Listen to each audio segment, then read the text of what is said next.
मेरा एक सवाल है। सवाल ये कि ज़िंदगी क्या है? एक कहानी या एक झूठी कहानी? और इस कहानी को लिखता कौन है? कोई नहीं जानता।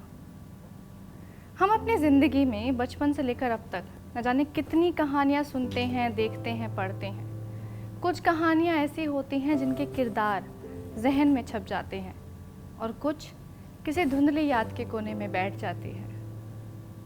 मैंने कहीं सुना था कि हमारी ज़िंदगी कभी हमारी नहीं होती। इस ज़िंदगी में कई बार खुद से ज़्यादा हक किसी और का होता है। आज इसी सिलसिले से जुड़ी एक कहानी आपके साथ साझा करने आई हूँ। द लेटर, गौरी शंकर गोवर्धन दास जोशी जी की एक बेहद प्यारी सी छोटी सी कहानी जो न जाने क्यों मेरे जहन में बस गई। ये कहानी है एक बुज़ुर्ग की जिनका नाम है अली। अली अपने ज़माने में शिकारी हुआ करते थे, जिसकी वजह से वहाँ के लोग उनको कोचमैन अली के नाम से बुलाया करते थे। कोचमैन अली।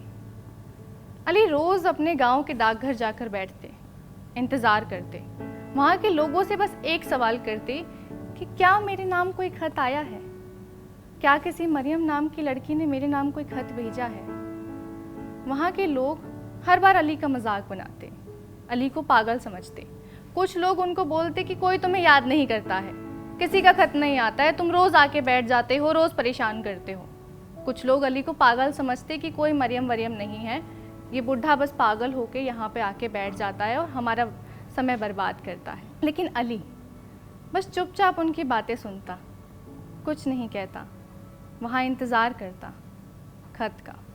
ये कहानी जिस समय की है, उस समय में एक दूसरे की खैर खबर लेने का, एक दूसरे तक अपना संदेशा पहुंचाने का सिर्फ एक ज़रिया हुआ करता था, खत।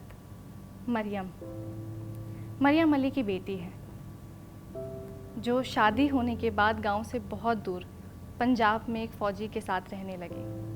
बेटियां भी आना मुश्किल होता है। अली ये बात जानता था। अली ने ये कहा था मरियम को कि तुम जाने के बाद मुझे खत लिखना, और शायद ये बात उसने मानी भी होगी। अली रोज़ वहाँ जाता, बैठता, इंतज़ार करता। वहाँ पे एक आदमी काम करता था, लक्ष्मीदास। उसने लक्ष्मीदास को कई बार कोने में ले जाकर पूछा कि तुम देखो ना कि कहीं कोई खत तो नहीं आया है, कहीं ढेर में खो गया हो। लक्ष्मीदास हर बार मना कर देता। अली डाकिये से जाकर पूछता कि साहब मेरे नाम कोई खत आया है। डाकिया हर बार चिड़चिड़ा कर मना कर देता कि कोई खत नहीं आया है, जाओ यहाँ से। अली का बुढ़ापा अब उसका दुश्मन बन चुका था। अली एक आखिरी बार डाकखाने आया। वहाँ पे लक्ष्मीदास को ले जाकर बोला कि 5 आने लो, और जब मेरे नाम कोई खत आए तो मेरी कब्र तक लेकर आ जाना। लक्ष्मीदास को उस वक्त कुछ समझ नहीं आया। अली बस इतना कहकर वहाँ से चला गया।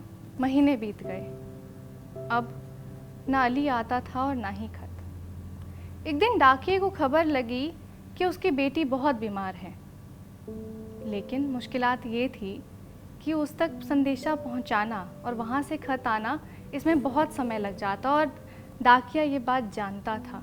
लेकिन फिर भी अगले दिन आए हुए ढेर में वो बड़ी बेचैनी के साथ उस ढेर को खंगालने लगा, इस उम्मीद में कि शायद उसकी बेटी का कोई खत होगा। लेकिन उसे कुछ नहीं मिला। हाथ लगा एक खत कोचमैन अली के नाम का। उसने वो देखा और उसको याद आया कि एक अली आया करता था अपनी बेटी के खत के इंतज़ार में। वो भी तो इसी तरह बेचैन होता था जिस तरीके से आज मैं हो रहा हूँ। उसने वो खत हाथ में लिया और लोगों से पूछने लग गया कि देखो अली बाहर आया है क्या, अली को बुला के लाओ, उसका खत आया है। लेकिन लोगों ने कहा कि नहीं, वो नहीं आया। वो खुद बाहर अली को देखने गया, इस उम्मीद में कि हर रोज़ की तरह अली वहाँ बैठा होगा इंतज़ार में। डाकिये को अली दिखा, आंखों में नमी लिए, और देखते ही देखते अली गायब हो गया। डाकिये ने कहा कि अली कहाँ गया? अली अभी तक तो यहीं था। लक्ष्मीदास वहाँ आया क्या हुआ साहब, किसे ढूंढ रहे हो? अरे अली को ढूंढो, वो यहीं था, अभी उसके नाम का खत आया है, देखो खत आ गया। लक्ष्मीदास ने कहा कि ये नहीं हो सकता, अली नहीं आ सकता। अरे नहीं, वो अभी यहीं था, तुम ढूंढो जाके उसे। साहब वो आखिरी बार आया था और मुझे एक काम सौंप कर गया है, आओ उस तक एक खत पहुंचा कर आते हैं। लक्ष्मीदास और डाकिया वो खत अली की कब्र पर रखा है। बस इतनी सी थी ये कहानी। लेकिन ये कहानी ऐसे कैसे ख़त्म हो सकती है? इतने सारे सवाल थे, उनका जवाब कौन देगा? आखिर खत क्यों नहीं आते थे? मरियम ने कभी खत लिखे भी थे?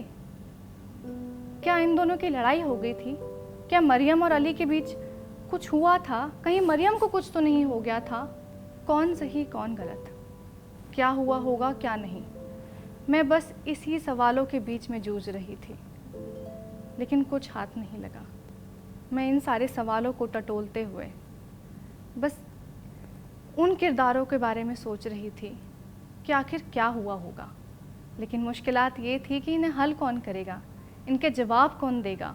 बहुत कोशिश की टटोलने की कि गौरी शंकर जी ने क्यों नहीं बताया कि मरियम ने खत क्यों नहीं लिखे, मरियम कहाँ चली गई, और खत आया तो इतने दिनों बाद क्यों, तब जब अली जा चुका था। मैं इन सारे सवालों की पोटली लेकर वहाँ गई जिसने मुझे एक कहानी सुनाई थी, संगीता मैम। संगीता मैम के पास जाकर बस अपने सारे सवालों का बक्सा खोल दिया। वो मेरी तरफ देखी और मुस्कुराई। उन्होंने बस मुझे इतना कहा कि ज़रूरी ये नहीं कि क्या सही क्या गलत, कौन सही कौन गलत, क्या हुआ होगा और क्या नहीं, क्योंकि सही और गलत की एंडलेस पॉसिबिलिटीज़ हैं। ज़रूरी है तुम्हारा ये जानना कि तुमने क्या सीखा। उस वक्त मेरे पास कोई जवाब नहीं था, क्योंकि मैं उन किरदारों में खोई हुई थी। मैं उस डर में खोई हुई थी कि कहीं कभी कुछ ऐसा ना हो जाए कि मैं मरियम बन जाऊं, मेरे पेरेंट्स अली बन जाएं, या फिर मैं अली बन जाऊं।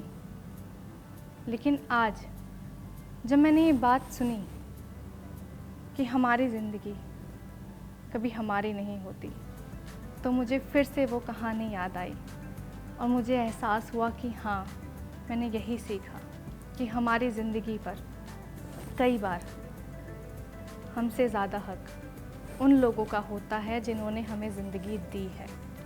तो सही और गलत के पीछे भागने की जगह ज़रा ठहरो, सोचो, गहरी सांस लो और ये बताओ कि तुमने क्या सीखा।